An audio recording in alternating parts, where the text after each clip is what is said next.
texto proposto, quão formosos são os pés, aqueles que anunciam esse evangelho de paz.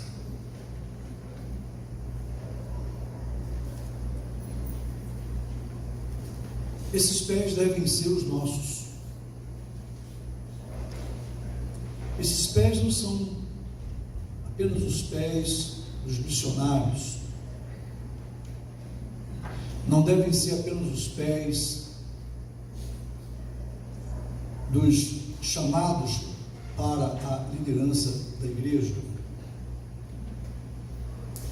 Esses pés devem ser todos os pés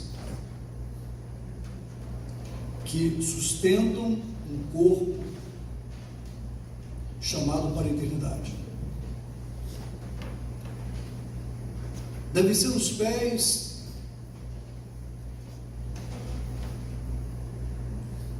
como os pés da Yasmin, que um voluntário, e diante de tantos adultos medrosos, uma mensageira se levantou e foi.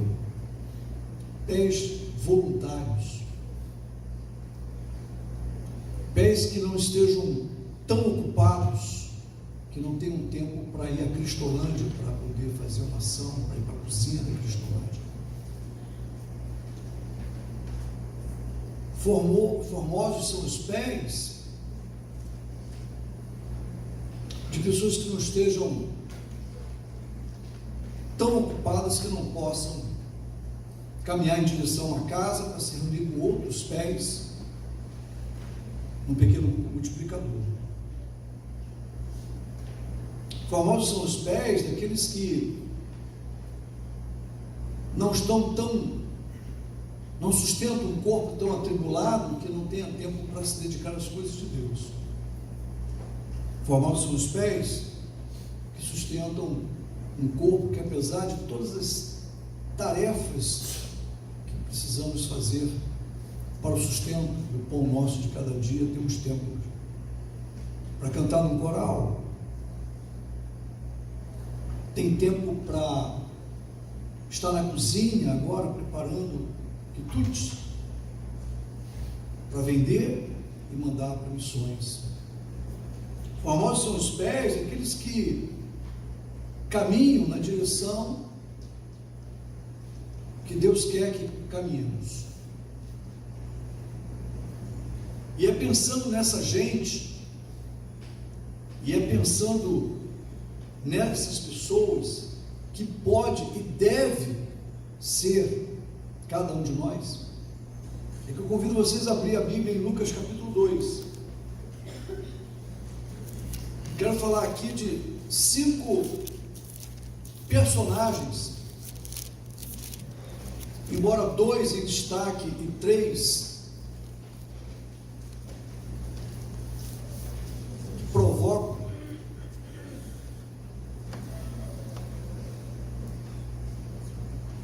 Personagens que são muito lembrados em Natal, mas que eu os vejo como esses pés que anunciam as boas novas do Evangelho. Verso 25 em diante: havia em Jerusalém um homem cujo nome era Simeão, e este homem era justo e temente a Deus, esperando a consolação de Israel. E o Espírito Santo estava sobre ele, e fora-lhe revelado pelo Espírito Santo que ele não morreria antes de ter visto o Cristo do Senhor. E pelo Espírito foi ao templo, e quando os pais trouxeram o menino Jesus para com ele procederem segundo o uso da lei, ele então tomou em seus braços e louvou a Deus e disse: agora, Senhor, podes despedir em paz o teu servo, segundo a tua palavra, pois já os meus olhos viram a tua salvação. Salvação a qual tu preparaste perante a face de todos os povos. Luz para alumiar as nações. E luz para alumiar para a glória do teu povo Israel. José e Maria se maravilharam das coisas que ele dizia, que dele se dizia. E Simeão os abençoou e disse a Maria, sua mãe: eis que este é posto para a queda e para a elevação de muitos de Israel, e para sinal que é contraditário. E uma espada transpassará também a tua própria alma, para que se manifestem os pensamentos de muitos corações. E estava ali a profetisa Ana, filha de Fanuel, da tribo de Azer. Esta já era avançada em idade, tinha vivido com o marido 7 anos, desde a sua virgindade. E era viúva de quase 84 anos. E não se afastava do templo, servindo a Deus em jejum e orações de dia e de noite. E sobrevindo na mesma hora, ela dava graças a Deus e falava dele todos os que esperavam a redenção em Jerusalém. Deus eterno, obrigado por essa noite, em que nós podemos estimular irmãos, estimular pessoas a terem pés que anunciam a tua salvação, que anunciam as boas novas, que anunciam o Evangelho e que dão ao mundo a notícia: o teu reino chegou, a tua misericórdia se instalou, e todo aquele que invocar o nome do Senhor Jesus tem a vida eterna. Ó Espírito Santo de Deus, coloque esta convicção de chamada em cada coração aqui nessa noite, através do que vamos ver na vida dos teus servos, no nome de Jesus. Amém.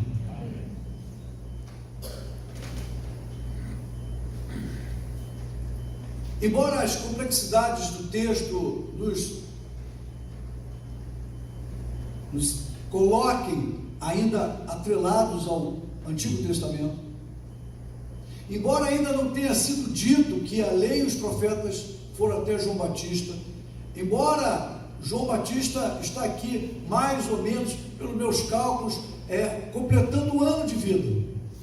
João Batista é um pichotinho, porque quando Jesus é concebido, João Batista tem 6 meses, né? E como Jesus está sendo apresentado aqui 9 meses depois, então quando Jesus completa 3 meses em gravidez, nasce João Batista, e até ele nascer, João Batista acabou de completar 1 ano de idade.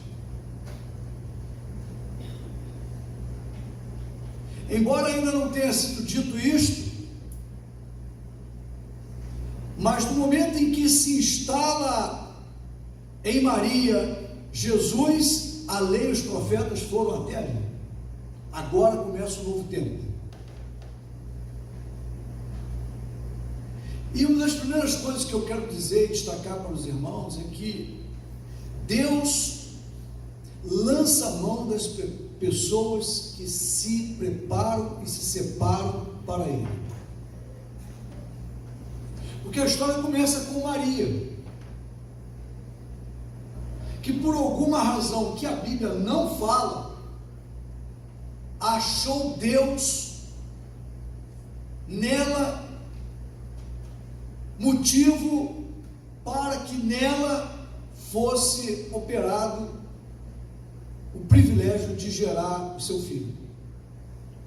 Ora, irmãos, é verdade que não há nada que façamos digno de salvação,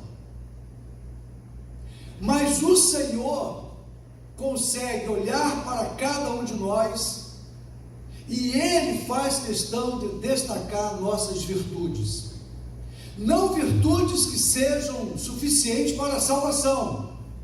Não há nada que façamos que pudesse purificar os nossos pecados, mas a Bíblia diz que Simeão era um homem justo, não justo ao ponto de não precisar de um Salvador, mas um homem que buscava fazer a vontade de Deus, e Deus se agradava dele. E não é a primeira vez que isso acontece. No meio de uma geração ruim, ele viu bondade em Noé, não uma bondade suficiente para purificar o seu pecado, não justo em nível de ser ilibado, de ser imaculado ao ponto de purificar pecados, mas alguém que busca fazer a vontade de Deus, porque muitas vezes nós nos colocamos numa situação, e nós nos colocamos numa posição de miseráveis, e somos. Tanto que eu gosto de brincar junto assim, miserável. Mas que palavra é essa? Da Bíblia. Paulo dizendo, eu sou miserável. Se Paulo é miserável, o que o Leonardo é? É um miserável. E eu sou miserável. Mas quando comparado ao santo justo de Deus, quando comparado à justiça de Deus, mas Deus olhou em Simeão, que era justo, e o que está escrito no teu texto aí, meu irmão? Olha para a tua Bíblia. E deixa a sua Bíblia aberta aí, meu queridinho, minha queridinha. Verso de número 25. Ele era justo e piedoso, temente a Deus. Justo, porque pratica a justiça de Deus, não a dele. O que faz com que Noé escape de sua geração é porque lá diz que ele era temente a Deus, que andava segundo a vontade de Deus, errante, pecador. Porém, diz a palavra que do meio de um bando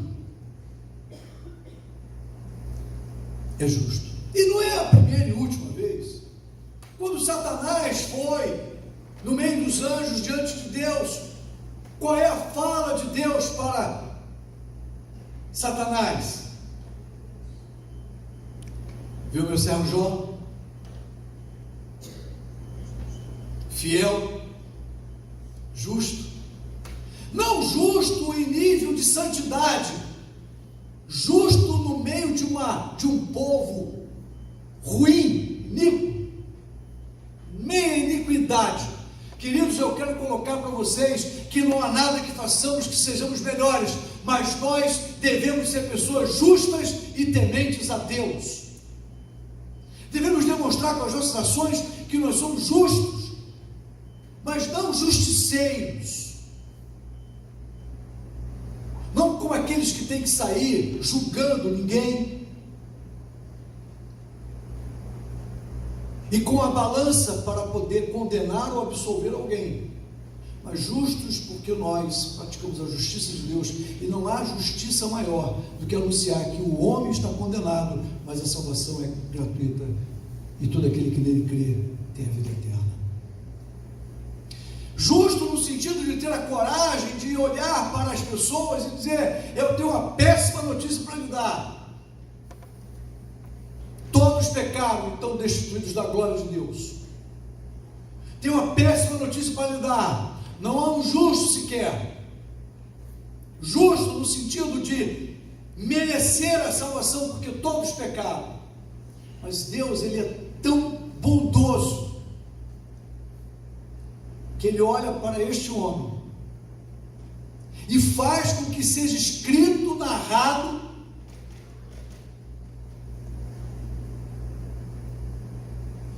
que ele era justo e temente a Deus. Precisamos de pessoas tementes a Deus. Às vezes eu digo lá em casa, não faço porque eu sou bom. Às vezes eu tenho que explicar para as pessoas que ligam na madrugada, ou que não me ligaram na madrugada, que o que me impulsiona, bota um cara feliz, é alguém ligar para mim 2 da manhã, eu pegar meu carro, eu saio, não alegre pela notícia, não é isso, entendo, eu boto um cara que se sai sentindo útil. Oi? Alegre no serviço. Bota um coração que Deus transformou e eu me sinto impulsionado a estar com você. Estou aqui com vocês há 11 anos.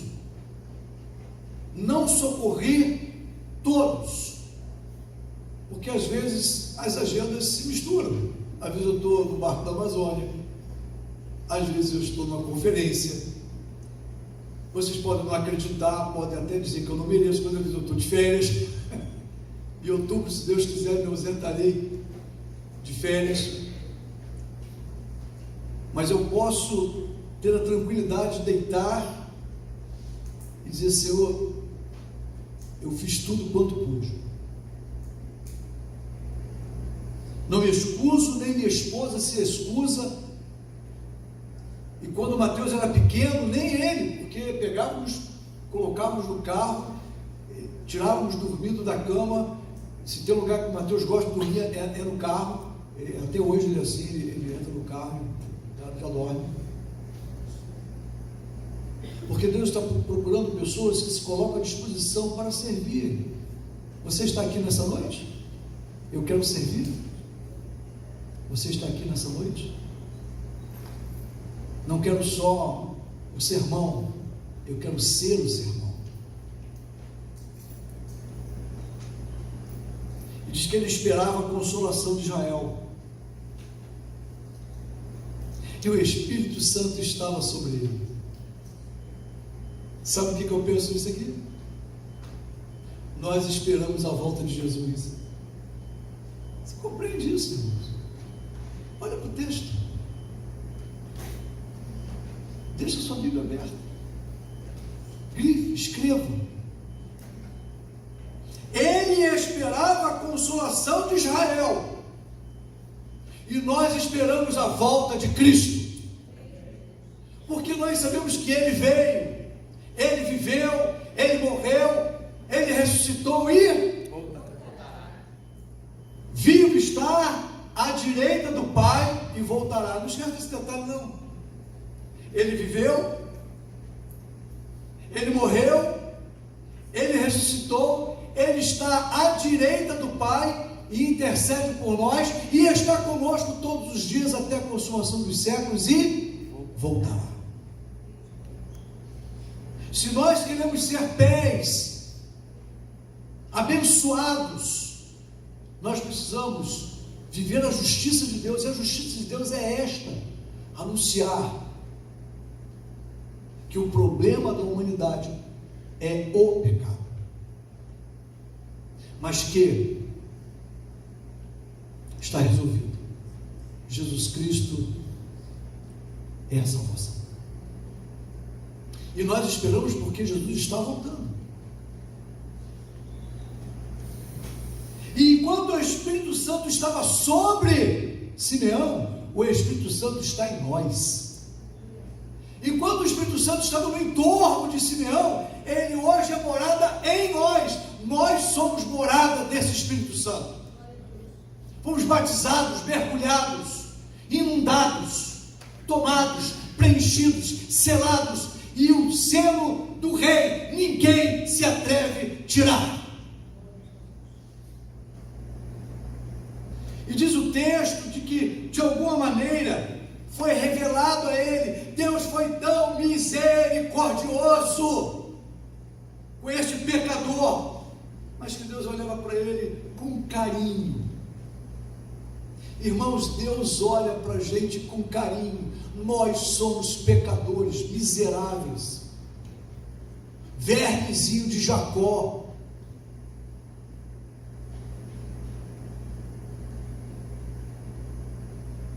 Mas Ele olha para a gente com misericórdia. E antes que haja palavra de confissão, eu sei.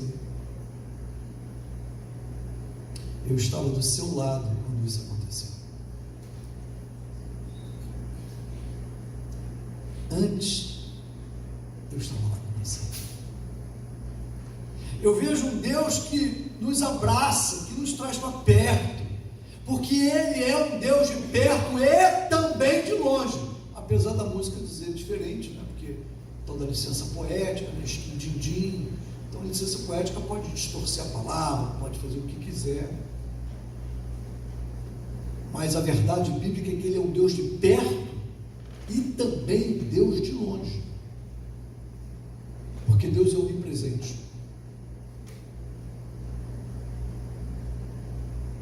Eu creio que hoje Deus já está preparando o meu caminho para a minha viagem de lua de mel em outubro. Em outubro, aquela morena de casaquinho rosa, vou fazer 30 anos que casei com essa moça. E eu creio que Deus está preparando já, porque Ele é um Deus que está aqui comigo, mas Ele já está lá, já preparou tudo para mim lá. Eu creio nisso. E que voltarei contando as bênçãos, voltarei contando as histórias daquilo que Deus tem preparado para mim. Irmãos, eu já contei aqui uma vez, que todos saibam que eu não falo inglês. Todos saibam disso, para minha vergonha. Eu estou no aeroporto em Miami, só com aquele manto, sabe aquele manto, aquela frasezinha do Lightyear? O Mateus tinha um boneco que ele queria, o Lightyear, não era Lightyear, né? Ao infinito e além. E você apertava os botõezinhos assim, e ele falava um monte de frasezinha, sabe? Um monte de frasezinha. Eu sou desse. Sorry, I'm not speaking. I need you, please. Tinha um programa de televisão chamado Perdido no Espaço. Aí tinha um robô, perigo. Sou eu falando inglês. Mas no saguão havia uma jovem sentada numa coluna, dessas colunas grandes, redondas. Ela sentada, chorando copiosamente, as pessoas passando por ela. E ninguém se importando com ela. Aí eu disse: Deus, é o seguinte, eu não falo inglês, mas o que eu sei, eu vou tentar falar. Eu me aproximei, me agachei, bem distante, que eu sei como é que é americano para tomar um tiro ali no custo. Se ela se sentir ameaçada, tirou uma arma, eu morro. Então eu fui, gastei meu inglês, excuse me, please, Jesus love you. E falei 3 vezes para ela. Eu acho que eu disse: Jesus ama você. Mas se não foi, ela entendeu. Porque eu creio na quebra da Torre de Babel. Aí eu creio no dom de língua. Eu creio que Deus fez com que ela entendesse alguma coisa ali, fez com que a gente falasse o idioma dela, não língua de anjo, porque quando o anjo vem fala em português, né? E eu comecei a falar isso para ela. E aí eu falei assim: bom, agora se ela vai entender, eu não sei. Eu disse: olha, quase que eu cantei aquela música do Não Chores Mais, do cantor que eu esqueci o nome, mas não é deboche não, eu esqueci o nome dele mesmo, Raul Gil. Disse: não chore. God love you. John 3:16. John 3:16. João 3:16.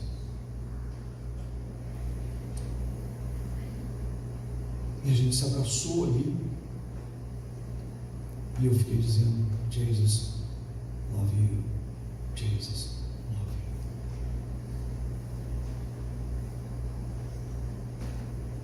E eu vi um casal passando e vendo aquela cena. E aí eu fui com o meu manto, apertei o botãozinho. Sorry, I'm not speaking English. She's need you, please. E eles então foram com aquela moça e eu fui embora.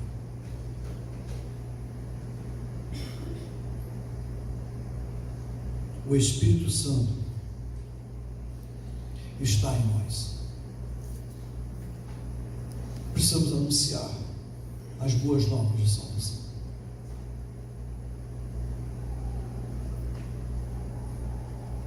O Espírito o conduziu de uma maneira inesperada.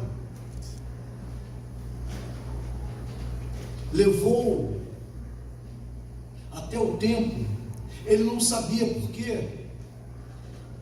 Ele não sabia para quê. Mas o Espírito do Senhor o levou ao templo. E deixa eu dizer uma coisa para você nessa noite.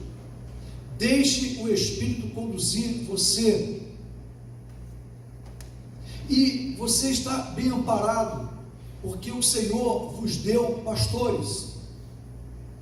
O Senhor deu a você uma liderança, deu uma diretoria, deu a vocês diáconos, deu a vocês líder de jovem, de adolescente, de senhora, de homens. E essa igreja tem um planejamento. Deixe o Espírito de Deus conduzir você dentro do planejamento da igreja em que você está inserido. Não pense que você está descolado, desconectado. Eu faço o que eu quero. Não, meu irmão e minha irmã. Você não faz o que você quer. Você faz aquilo que o Espírito diz à igreja. Você faz parte do corpo. E por Simeão fazer parte do corpo daqueles que eram responsáveis por estarem no templo apresentando meninos e meninas, apresentando pecados, apresentando orações, fazia parte de um conjunto de pessoas, cada um com a sua tarefa, cada um com a sua atribuição. Zacarias teve a dele lá como pai de João Batista, o privilégio de entrar no Santo dos Santos, cada um com a sua atribuição. O que se sabe é que o Espírito o conduz para a sua atribuição. O que eu quero é que seus pés possam fazer pegadas para a esperança, serem pegadas para a esperança, para que o Espírito use você aonde você tem que estar. Ruim é quando a pessoa tem um dom, tem um talento, tem uma habilidade, tem uma habilitação, mas eu não vou colocar isso a serviço do Senhor. E ele foi ao templo, como talvez tivesse ido tantas vezes antes, e que talvez tenha ido algumas outras vezes depois, mas naquele dia, naquele momento, ele se encontra com José e Maria, é a vez dele, e ela entrega para ele. Você imagina o privilégio de fazer todo o cerimonial da circuncisão e etc, da apresentação e etc, do Filho de Deus, do Cristo, do Messias. E eu creio que ele foi tomado de tamanha emoção, porque os pés daqueles que saem para fazer a vontade de Deus, quando se vê, e essa foi a visão do que estavam aqui e que foram a Cristolândia. E sabe qual é a minha esperança? É que não parem de ir. Tomara que mês que vem possam ir de novo. E tomara que entre no calendário daquelas pessoas uma vez ao mês, uma vez a cada 2 meses, mas estaremos lá, porque foi tão bom, que a gente vai voltar. E não só uma experiência de degustação, mas uma experiência agora de execução, de participação. Então ele levanta a sua voz e diz: Senhor, agora posso morrer em paz. Essa é a expressão mais, já posso morrer, porque aquilo que o Senhor me revelou, por alguma razão que o Senhor me revelou, pela sua graça me revelou, pela sua graça o Senhor disse para mim, dentro de um conjunto, não disse para ele, no sentido de que ele deveria fazer diferente, contrariando, mas dentro do que você é chamado para fazer, dentro do ritual que você tem que fazer. Então algumas pessoas acham que Deus vai falar alguma coisa para fazer coisas contrárias à igreja, contrárias à liderança. Isso não é de Deus. Algumas pessoas acham que Deus vai falar algo tão extraordinário que Ele vai criar agora uma nova forma. Não vai. A forma Deus já criou, já estabeleceu. Dentro desta forma, Ele vai usar cada um aqui que quiser, mas dentro do formato dele. E o nosso formato chama-se igreja. Porque tudo que a gente concordar aqui, Ele concorda lá no céu. E tudo que a gente der autoridade aqui, Ele dá autoridade lá no céu. Se você colocar Saul, cuidado, porque na hora que você colocar Saul, agora você vai ter que aguentar Saul até o final, porque ele vai escrever isso lá na terra. Vocês que sabem. Olha, avisa aí o que é ter rei. Nós queremos um rei igual a todos os povos. Olha, eu estou avisando. Nós queremos porque queremos. Já viu criança? Mas eu quero.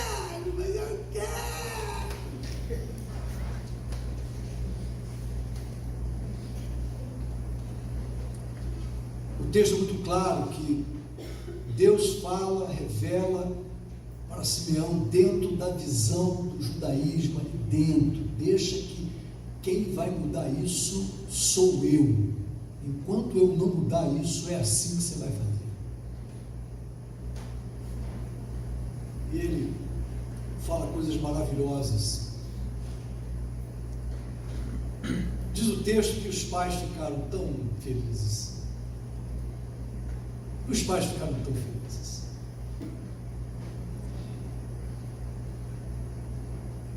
E ele olha para Maria. Aquela palavrinha que eu dei lá na ICM. Mulheres responsáveis pela criação dos vossos filhos. Mulheres responsáveis pela educação direta dos filhos.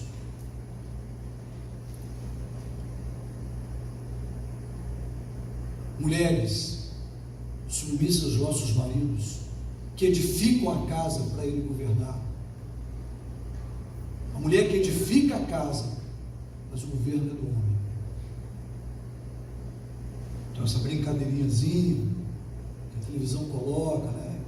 E a gente vai lá, e a gente vai levando a brincadeira, e de brincadeira em brincadeira vai entrando na cabeça lá do Mateus Campos, Mateus Brandão, vai entrando na cabeça do João, vai entrando na cabeça dessa turma aí.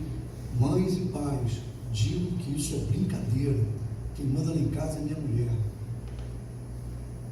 A palavra de Deus diz que quem manda lá em casa é o homem. Dele é a responsabilidade. Essa brincadeira inverte o plano de Deus. Maria, preste atenção no que eu vou lhe falar. Eis que este que está em seus braços é posto para queda e elevação. Preste atenção no que eu vou dizer. Comece a se preparar, porque esse menino que está nos teus braços não veio para a sua alegria.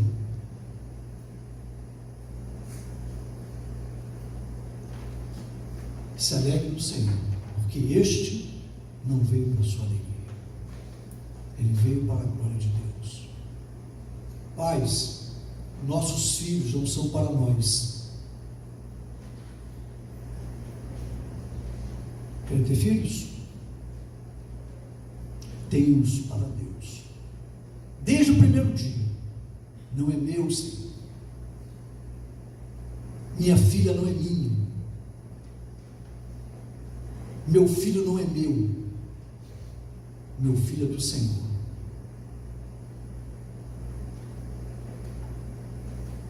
Ele vai servir para a queda e para a elevação.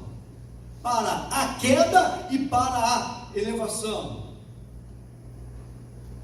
E a gente poderia entender isso melhor se a gente tivesse tempo para poder discorrer sobre Romanos 9, 10 e 11, mas vamos ficar por aqui.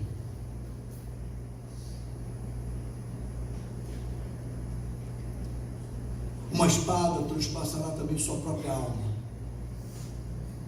Deixa eu te dizer uma coisa, Maria.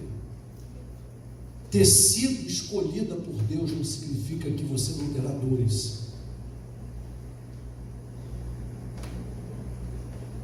Ter sido escolhida por Deus, ser eleito de Deus, ser filho de Deus, não significa que não teremos problemas, decepções, choro, lágrima.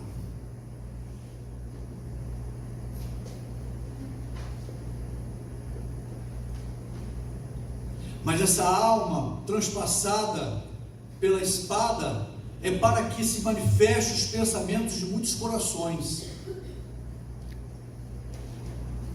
Essa espada transpassará a sua própria alma para que tenhamos paz com Deus.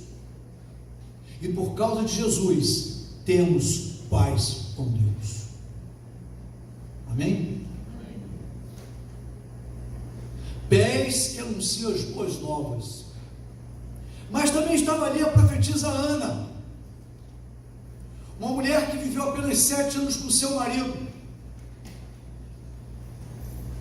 e conhecendo a tradição da época, vou arriscar dizer que ela casou com 15 anos, aos 22 anos, uma hipótese, pode ter sido com 25, pode ter sido com 30, mas diz o texto que quando ela se tornou viúva, ela não se afastava do templo, servindo a Deus em jejum e orações dia e noite. Deus achou graça nesta mulher e fez com que ela fosse testemunha dos atos mais extraordinários da face da terra. Jesus estava sendo apresentado ao próprio Pai.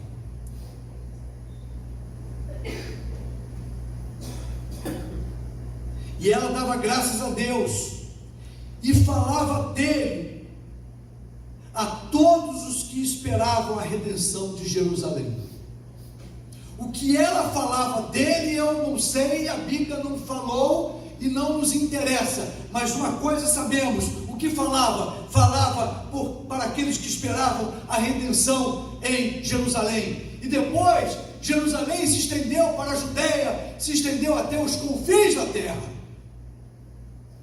O que eu quero dizer, irmãos, é que neste quadro, neste contexto, nós vemos a nossa tarefa, a nossa função, sermos homens e mulheres agora justificados, muito mais do que Simeão, muito mais do que Ana, muito mais do que Maria, muito mais do que José Batista, muito mais do que todos. Nós somos justificados para a glória de Deus. Se o Espírito estava no entorno, hoje ele está dentro da gente. Mas que nós possamos fazer o que esses homens fizeram, anunciaram a salvação que o povo espera. Queridos, o povo espera a redenção. Alguns acham que a redenção virá pela reencarnação, outros acham que serão pelas boas obras, outros acham que é por causa dos seus deuses, ou por causa das oferendas aos seus deuses. Mas nós sabemos que a redenção é única e exclusivamente por causa do sacrifício de Jesus Cristo na cruz do Calvário, que ressuscitou, que está vivo à direita do Pai, intercede por nós. Ele está conosco até o último dia e voltará. Quão formosos são os pés que saem anunciando esta salvação, dando a notícia de Jonas, proclamando como Jonas: ou se converte, ou tens a vida perdida, ou se converte, ou morrerás. Que possamos sair como proclamadores, para que todo aquele que invocar o nome do Senhor Jesus tenha a salvação. Eu finalizo dizendo que todas as pessoas que se envolveram e que se envolvem com a pregação do Evangelho são pessoas abençoadas. E nunca vi um justo mendigar o pão. Dificuldades, mendigância não. Deite em paz. Deita. Deite. O Senhor nos sustenta. O Senhor sustentará os nossos filhos. O Senhor sustentará as nossas filhas.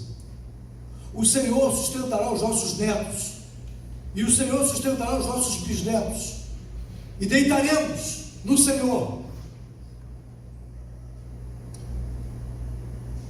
e as nossas gerações futuras se deitarão também, mas nos levantaremos para a eternidade, sabendo que o Senhor é bom e a sua misericórdia dura para sempre. Sejam pés que anunciam o Evangelho das boas novas. Evangelho, redundância das boas novas, mas que anunciam o Evangelho da paz. Que você tenha tempo, saúde, faça no seu casamento, faça no seu trabalho, faça no seu estudo, faça no seu discurso, e não aceite o outro discurso. Quem vai dar jeito nesse país não é governo. Quem vai dar jeito nesse país não é economia. Quem vai dar jeito nesse país não é pacote econômico, não é reforma disso ou daquilo. Quem vai dar jeito nesse país é uma casa que se abre para o Evangelho. Isso vai dar jeito no país.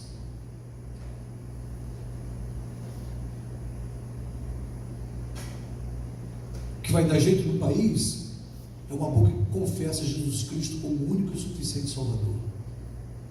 E cuidado com as escolhas. Cuidado com escolhas de gente ateísta, gente ateu, e que usa a religião para manipular, não para salvar. Cuidado com as escolhas que nós fazemos. Cuidado com escolhas, com aparência de bondade, mas que lá no fundo negam a Deus. Cuidado, igreja. Você quer fazer o bem para a humanidade? Prega o Evangelho. Você quer salvar? Prega o Evangelho. Você quer dar prosperidade? Prega o Evangelho. Você quer fazer justiça? Prega o Evangelho. Você quer igualdade? Prega o Evangelho. Você quer harmonia? Prega o Evangelho. Ninguém tem projeto melhor do que o Evangelho de Deus. Quer acabar com o racismo? Prega o Evangelho. Quer acabar com o homicídio? Prega o Evangelho. Porque quando a gente deixa de acreditar na mudança que o Evangelho produz e começamos a abraçar políticas econômicas, políticas, por aí vai, a gente acha que a religião é só religião. Eu acredito no Evangelho. O que mudou minha família foi o Evangelho. O que muda a vida de uma pessoa que está lá no alto da mangueira é o Evangelho. O vizinho tem ali a Minha Casa Minha Vida, tem ali o Bolsa Família, mas não tem o Evangelho. O outro lado tem a Bolsa Família, ele tem Minha Casa Minha Vida e tem o Evangelho. Eu tenho uma tia, não tem nada disso, nem Bolsa Minha Vida, nem nada disso. Vive uma dificuldade muito grande, mas o Evangelho entrou na casa dela, entrou na casa da tia Lídia, salvou a minha tia, irmã do meu pai, salvou a minha prima, filha dela. Não precisou de nada disso, nem de plano de governo, nem de nada. Sabe o que salvou a vida deles? Sabe o que fez com que eles agora tenham tudo, apesar de serem as mesmas pessoas? O Evangelho de Deus. O Evangelho entrou lá e mudou a vida da minha tia. O Evangelho que muda a vida, irmãos. Simeão sabia disso. Não ia ser o judaísmo, não ia ser uma luta contra o romano, não ia ser um plano judaico para mudar a justiça social daquele povo. Seria o Jesus, o Filho de Deus, que tira o pecado do mundo. Quão famosos são os pés daqueles que saem anunciando o Evangelho da paz. Essa é a paz de Deus. Poucos querem. Ainda permanece aquela pergunta assim: o que eu hei de fazer? Muitos estão prontos para pegar em armas e espadas para fazer justiça. Poucos estão dispostos a ir lá para Cristolândia, passar o dia lá, para poder salvar uma alma. Gente prontas para pegar em armas, para uma revolução. Poucos estão prontos para pegar uma Bíblia, estudar, para salvar uma alma. E uma alma vale o mundo inteiro. Uma alma vale muita coisa. Jesus morreria por um só. Morreu por muitos. Morreu por todo aquele que nele crê. Eu quero muito que você saia por aquela porta, refletindo que você contém os pés daqueles que saem pregando o Evangelho da paz. Faça das redes sociais um instrumento de falar de Jesus, falar do amor de Deus. Faça dos bate-papos expressar o amor de Deus. Olhe para o seu vizinho, para o seu chefe, sei lá para quem, que eu seja alguém que anuncia o Evangelho da paz. Vamos ficar em pé.